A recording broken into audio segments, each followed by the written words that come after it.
My sister died, my grandfather died, and Big Pun died the same week. I lost like 6 friends last year to heart attacks. I was depressed, seeing a psychiatrist for 2 years. From losing almost his whole family in just 7 days, saying, my sister died, my grandfather died, and Big Pun died the same week, to watching 6 close friends pass from heart attacks in 1 single year. Fat Joe got hit with pain most people couldn't survive. That kind of back-to-back loss pushed him into a heavy mental darkness that swallowed 2 full years of his life. But real talk, Fat Joe had already lived through chaos way before this, and it's honestly wild that he's still standing today.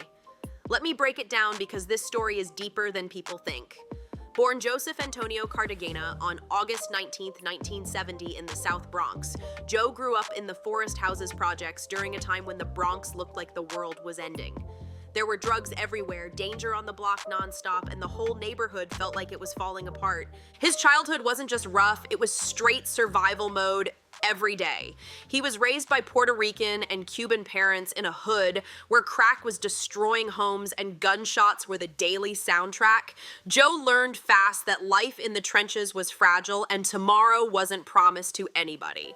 But nothing, not the street violence, not the poverty, not even the years he spent grinding just to eat, could have prepared him for what hit him in the year 2000. He calls that year the perfect storm, and it nearly broke him into pieces. In February 2000, Christopher Rios, known to the world as Big Pun, passed away from a heart attack at just 28 years old. Big Pun wasn't just an artist Joe signed or some terror squad brother, he was Joe's other half, his right hand, his day one spirit twin. Pun was dealing with serious weight issues, pushing nearly 700 pounds, and the strain on his body was massive. When he collapsed in a White Plains hotel and paramedics couldn't revive him because of how severe his condition was, Joe didn't just lose a friend, he lost a piece of his soul. And the nightmare didn't end there. Around that same heartbreaking period, Joe's sister passed from complications after childbirth, slipping into a coma after receiving an epidural, and his grandfather died shortly after. 3 funerals in just weeks, 3 brutal hits that sent Joe crashing into a darkness he couldn't escape. He described the depression as so deep and suffocating that it took 2 whole years before he could even see the smallest bit of hope again. The depression wasn't just sadness or mourning, it was like being locked inside his own mind, trying to solve what he called the most complicated Rubik's Cube imaginable.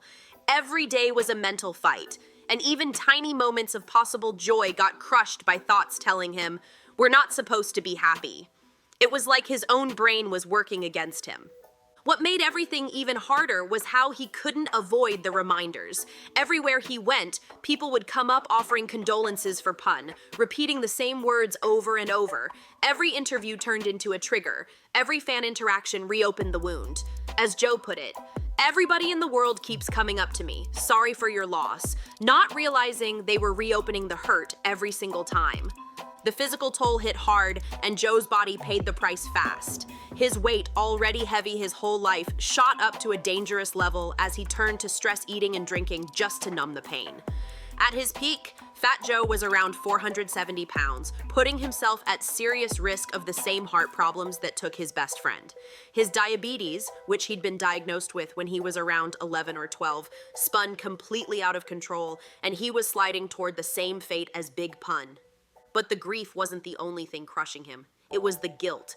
That survivor's guilt of watching his best friend lose his life to weight-related issues while Joe was heading down the same road tore him up inside. At Big Pun's funeral, he said he had an Ebenezer Scrooge moment, staring at Pun's young daughter, who was the same age as his own, and suddenly seeing what his own death would look like right in front of him. The depression started showing up in wild, surreal ways. Joe said he would step outside and a bright sunny day would look like nighttime to him. He'd sit in the bathtub with no water, staring at the ceiling all night, trapped in his own thoughts. He swears he was never gonna kill myself because he still found small joys like eating a steak with rice and beans. But the truth was, he was slowly dying from the inside out.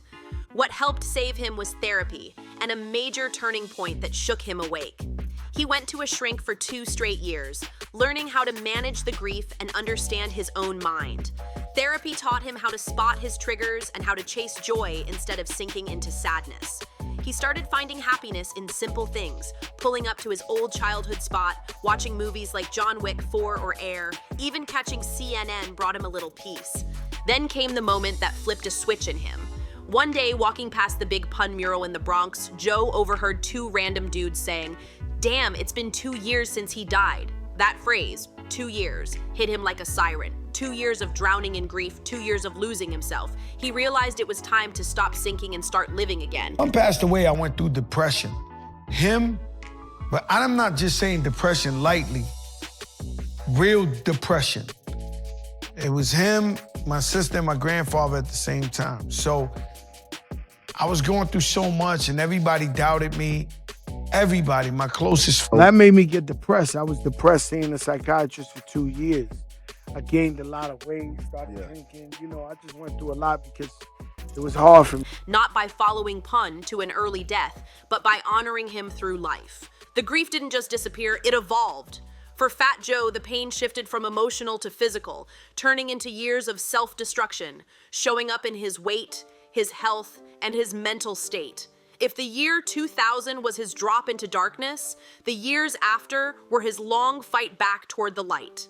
But this wasn't some smooth Hollywood comeback. It was messy, painful, and full of close calls. The numbers alone tell you how serious it got.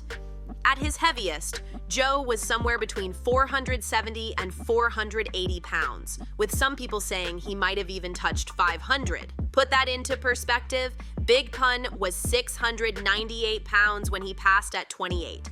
Joe was walking the same path, carrying what he later described as 3 human beings worth of weight on his frame. His body was basically a ticking time bomb. But what finally pushed Joe into life or death action wasn't looks, fame, or even doctors shouting warnings. It was losing 6 more friends in just 1 year, all to heart attacks. These weren't old men or people everyone expected to get sick. These were his peers, his brothers, healthy-looking dudes laughing one day and gone the next.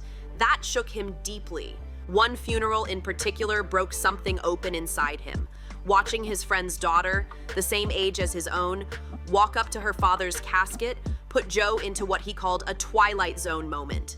He suddenly saw his own funeral, his own daughter mourning him way too soon.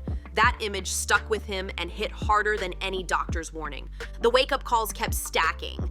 Big Pun's passing in 2000 had been the first major alarm, then came the long list of friends dying from heart attacks, and on top of that, Joe had to face the truth about his own long-term type 2 diabetes diagnosis, which was getting worse by the year. Fat Joe grew up surrounded by traditional Latin American cooking, and the heavy meals he loved, whole milk, rice, beans, fried plates, played a big role in his early diabetes and lifelong fight with weight. Those family habits followed him into adulthood and shaped the struggle he battled for decades. So Joe started a journey that would last over 15 years, dropping more than 200 pounds in the process. This wasn't some quick celebrity trick or crash diet. This was a full reboot of his lifestyle. He had to retrain his mind, reshape his habits, and rebuild his whole relationship with food, movement, and his own body from the ground up. His approach was methodical, almost scientific. Joe began treating his body like a machine that processed nutrients differently than most people. He cut out bread, pasta, and rice, the same staples he was raised on, and swapped spaghetti for zucchini versions. He used sugar substitutes like Splenda on his sweet potato mash and practiced strict portion control to keep everything in check. His workouts were just as intentional but still realistic. He started with only 10 minutes on the elliptical, earning the nickname Elliptical King from his manager, and eventually built up to 45 minutes. He biked around Miami for cardio, moving at his own pace. Most importantly, he avoided trainers and hardcore gym plans, sticking to small steps so he wouldn't burn out or injure himself. The changes came slowly but powerfully. By 2011, he lost enough weight to get off insulin shots completely, a moment he celebrated in his song Drop a Body, rapping about shedding the heavy pounds.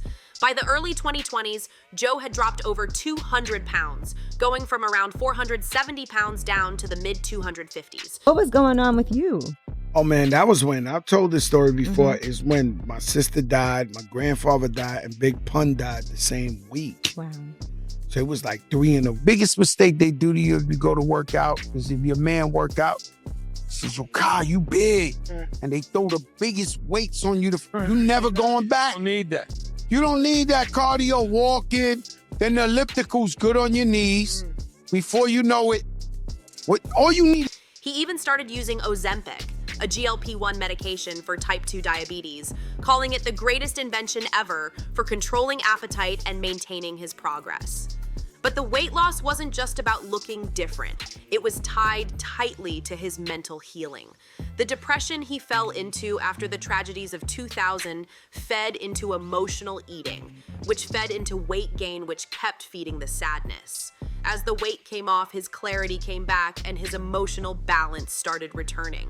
He learned how to watch his mental triggers, leaning on therapy and sobriety as his anchor. He also built a strong fear of repeating the addiction cycles he'd seen in his family, and that pushed him to break old patterns for good. But even after dropping hundreds of pounds, Joe chose to keep the name Fat Joe. Why? Because he wanted his name to serve as motivation, living proof that change is possible, no matter how deep the struggle. He said in interviews that the name wasn't a joke anymore. It became a badge of survival. Today at 55, Fat Joe keeps a close eye on his blood pressure, cholesterol, and blood sugar every 3 months. His diabetes is basically in a remission-like state because of the lifestyle changes he committed to. He sees his health journey as paying it forward, especially since he survived situations that took so many of his friends. But the story takes a twist that complicates everything. In July 2025, Joe admitted he drinks 30 to 40 cans of Diet Pepsi every single day. He called it a problem, though he said doctors haven't directly told him to stop. Health experts immediately raised concerns, pointing out that too much diet soda has been linked to possible risks like higher liver fat, type 2 diabetes, heart issues, and stroke, even without sugar, due to artificial sweeteners and additives. That Diet Pepsi confession revealed a deeper truth about Joe's journey. Even after surviving so much, even after transforming his body and mind, the battle never fully ends. He didn't beat the struggle, he just shifted it. Instead of regular soda and sugar, he moved to artificial sweeteners in huge amounts. It shows that recovery from any addiction, food, substances, or behaviors is never a straight line. It's messy, ongoing, and filled with trade-offs. He lost the weight, but life kept hitting him. And just when he thought he'd conquered his demons, the universe handed him another set of challenges. If anyone thought Fat Joe's story ended with victory, they'd only be half right, because the losses kept coming. Even as Joe rebuilt his body, career, and mental space, life continued to test him. The tragedies from 2000 were supposed to be the lowest point, but heartbreak kept finding him through the 2000s. He lost someone he loved. It reopened old wounds and carved new ones. In 2012, another devastating loss hit, the passing of his friend and former manager Chris Lighty, who died by suicide at age 44. Chris Lighty wasn't just a manager. He was the person who changed Fat Joe's entire path, pulling him away from street dealing and guiding him toward music and stability. Lighty discovered him, secured his first major record deal, and built his career through Violator management. When Lighty passed on August 30th, 2012, it shattered Joe all over again. After years of fighting depression and money problems, including owing the IRS around $5 million, Chris Lighty's passing shattered Fat Joe all over again. What made it hit even harder was the fact that Lighty had success, respect, and power in the industry, yet depression still claimed him. It showed Joe that mental illness is sneaky and dangerous, and it doesn't care about fame, awards, or accomplishments. It reminded Joe that his own battle wasn't magically over just because he was feeling better for a while. Depression can creep back in when life looks perfect, and he knew that more than anyone. Lighty's death even led to something nobody expected. It ended Joe's long feud with 50 Cent. At the 2012 BET Hip Hop Awards during the tribute to Lighty, Joe and 50 shook hands on stage, with Joe saying, "This is for Chris Lighty. I owe Chris Lighty everything." Their truce became Lighty's final parting gift, proof that even in death he was still guiding the people he cared about. But Fat Joe's story isn't just about heartbreak, it's also full of violence, legal issues, and close calls that could have ended his life more than once. He's had near-death run-ins in the streets, including multiple shootings where he said he was targeted and survived by luck or something spiritual watching over him. In the mid-2000s, he was shot multiple times by someone who owed him money during a 4th of July gathering, and he lived through it but refused to cooperate with police, standing on that street code loyalty. Then came the Miami situation in 2007. Joe was listed as a potential witness in a double homicide where 2 men were killed outside a South Beach spot during Memorial Day weekend. Police thought he was in the same vehicle as the victims, but his attorney said he didn't witness anything and he was never charged. Still, the incident added to the long shadow of danger that's followed him throughout his career. Then came the legal battles. In 2013, Joe served 4 months in federal prison for tax issues connected to roughly $3 million in income from 2007 to 2010. What stung the most was that the situation wasn't something he intentionally created. His accountant had been stealing money he trusted him to send to the IRS, leaving Joe stuck owing over $1.2 million in back taxes and penalties. Even though he paid everything before sentencing, he still had to serve time, which cut deep.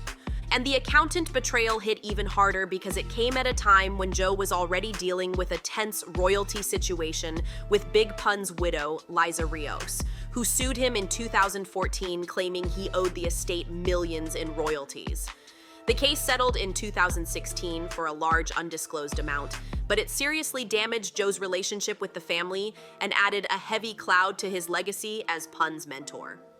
His legal issues didn't stop there. In June 2025, Joe got hit with a $20 million lawsuit from former hype man Terrence "Ta" Dixon. The 157-page complaint accused Joe of fraud, coercion, and long-term exploitation. The suit included disturbing allegations, but Joe shut everything down publicly, calling the claims disgusting lies and saying it was an extortion attempt. He said the lawsuit had already cost him around $10 million in lost opportunities, turning it into one of the biggest storms he'd faced in years. Through all of this, the deaths, the shootings, the courtroom battles, the health scares, the depression, Fat Joe somehow kept pushing forward. He continued making music, including his 2024 album, The World Changed on Me, dedicated to his late brother, Angel. He became a loud advocate for mental health awareness in Black and Latino communities, speaking up about the stigma that keeps people from getting help. In his 2022 memoir, The Book of Jose, he laid out everything: the poverty, street life, violence, depression, grief, and redemption. He stripped away the superstar image and showed the world the vulnerable, cautious, resilient man behind the name. And even with all the chaos, Joe turned his pain into purpose. He donated to Bronx relief efforts after deadly fires, coached youth basketball in Harlem, and spoke regularly about mental health and obesity prevention. He used his platform to lift others who were drowning in battles similar to his own. But don't get it twisted. This isn't a perfect comeback story with a shiny bow on top. As of November 2025, Fat Joe is 55 years old, and he's survived more than most people could ever imagine. He's lost siblings, parents, friends, and mentors. He's lived through depression, obesity, diabetes, violence, betrayal, lawsuits, and scares that would break most people. And on top of all that, he openly admits he drinks around 30 to 40 Diet Pepsis a day, a habit that could be slowly hurting his health, even as he maintains his massive weight loss. The tragic fate of Fat Joe isn't that he died young like Big Pun, it's that he survived, and survival comes with a heavy price. He wakes up every day carrying grief, memories, and survivor's guilt that never fully leaves. He has to look depression in the face every morning and make a conscious choice not to let it pull him back into the darkness. His story isn't finished. He's still fighting, still climbing, still trying to stay one step ahead of the pain that's been chasing him for decades. Fat Joe's story shows that survival isn't always clean or glamorous. Sometimes it's messy, heavy, and hard to carry. Sometimes survival means walking around with the weight of everyone you've lost, every mistake you wish you could undo, and every battle that left a scar. Sometimes it means chugging cans of Diet Pepsi, checking your blood sugar nonstop, and trying not to think about the friends who never made it this far. But survival also means you're still here to speak on it, to inspire people who feel like they're drowning in their own struggles. It means proving that even when life hits you with blow after blow, you can still rise up, still find your footing, still catch a moment of joy in the middle of the chaos. The tragic fate of Fat Joe is that he's carried more loss than most people ever will. But the victory is that he's still standing, still fighting, still that Bronx legend who refuses to break. A little lighter in body, heavier in spirit, but unshaken and still moving with purpose. If you enjoyed this video, make sure you like, comment, share, and subscribe. And I'll see you in the next one.